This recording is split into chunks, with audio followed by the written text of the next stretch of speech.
Простой лабиринт. Вот наша цель. Система, которую мы должны собрать. Приступим. Первое, что мы создаем, это управляющие каналы, которые нам будут определять толщину линии нашего лабиринта. Это и канал назовем size.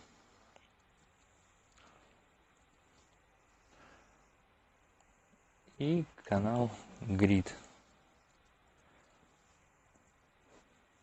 Детализацию нашего лабиринта будет определять этот параметр grid. Здесь ставим 12. Ой. 12.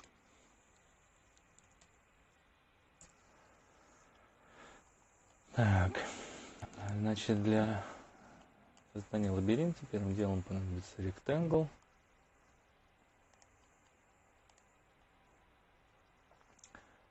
Его размер по x берем из управляющего канала. Размер по y делаем 1 и 1.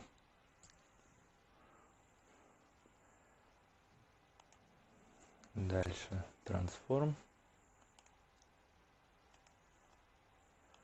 Меняем порядок на rotate, translate, scale. По x перемещаем на 0,7. Поворачиваем на 45 градусов.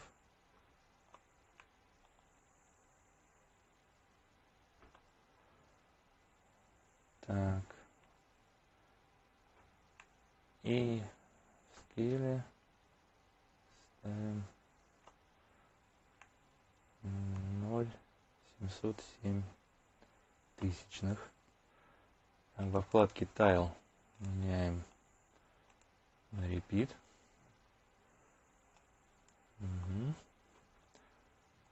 Элементарная часть лабиринта готова. Дальше нам остается только ее мультиплицировать с помощью кропа. Вот. Отправляем туда наш второй параметр.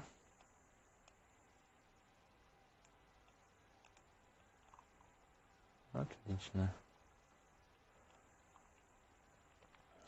Следующее, что нам понадобится с этим сделать, это получить обратную картинку с помощью ноды Flip. Отобразить ее по любой из осей, неважно, x, y. Заготовка готова. Дальше создаем, берем из нашей сетки, вытаскиваем ноду Inflow, оставляем только Resolution по x и по y.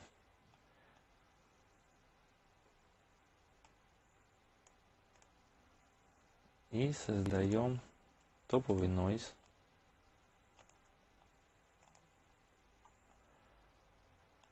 С разрешением равным шагу сетки, то есть 12 в данном случае.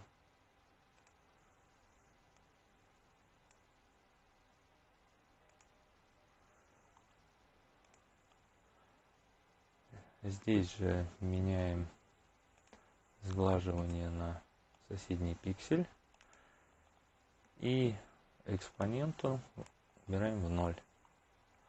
Готово. В трансформе пишем в translation по z expression ups time second Так, чтобы это было не так быстро, делим на 4. Вот, с этим нойзом проделываем следующую операцию. Инвертируем его с помощью левела. Инверт, значит, на единицу. Опять же, сглаживание делаем на соседний пиксель, чтобы не было никакого сглаживания. Потом отправляем ему разрешение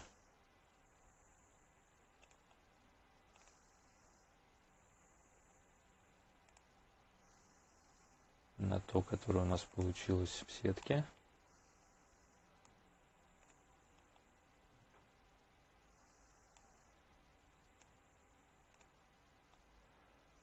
Сглаживание тоже убираем.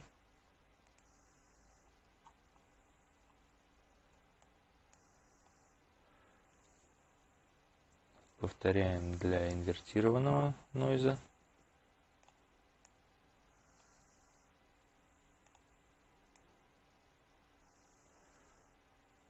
Отлично.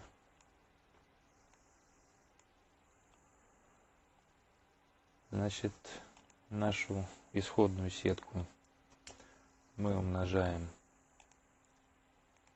на исходный нойз. Отраженную сетку умножаем на инвертированный нойз и склеиваем с помощью add.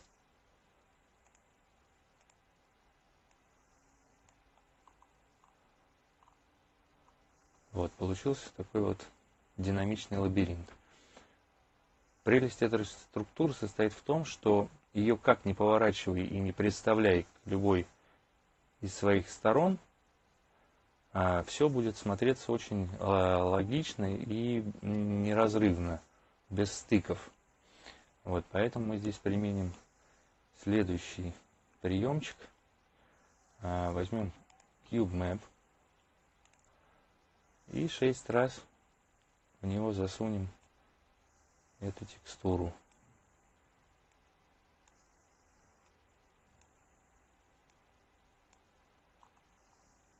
Вот видите, на стыках переход получается неразрывным.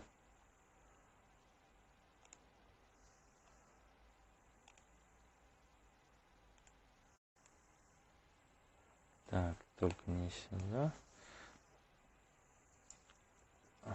Вот, отправляем наш CubeMap в фонг на карту отражений. Угу.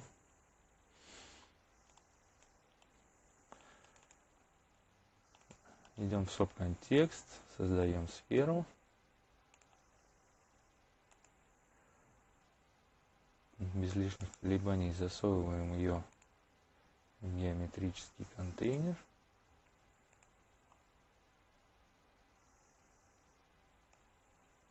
Накидаем материал. Отлично.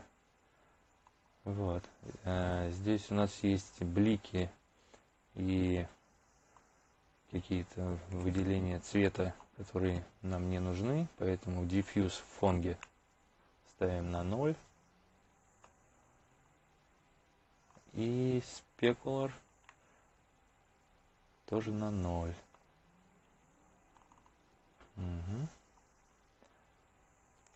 Создаем render setup. Камера, свет, рендер.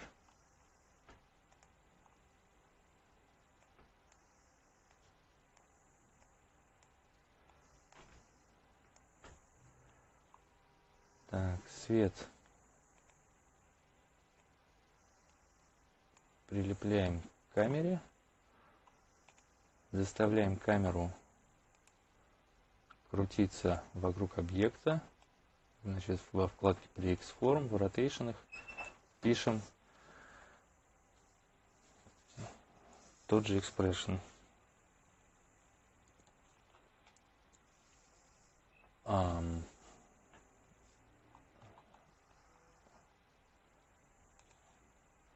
Значит, вращение по оси X обставим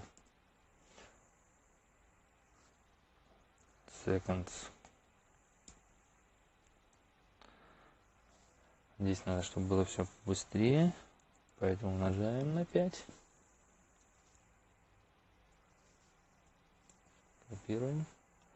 Значит, по оси Y то же самое, только быстрее в 2 раза. И по оси Z то же самое, только быстрее в 3 раза, чтобы у нас вращение было неравномерным. И наша сфера не казалась скучной. Вот. А во вкладке View ставим ортографический режим или ортогональный. Нет, ортографический. И уменьшаем вот так вот. Готово.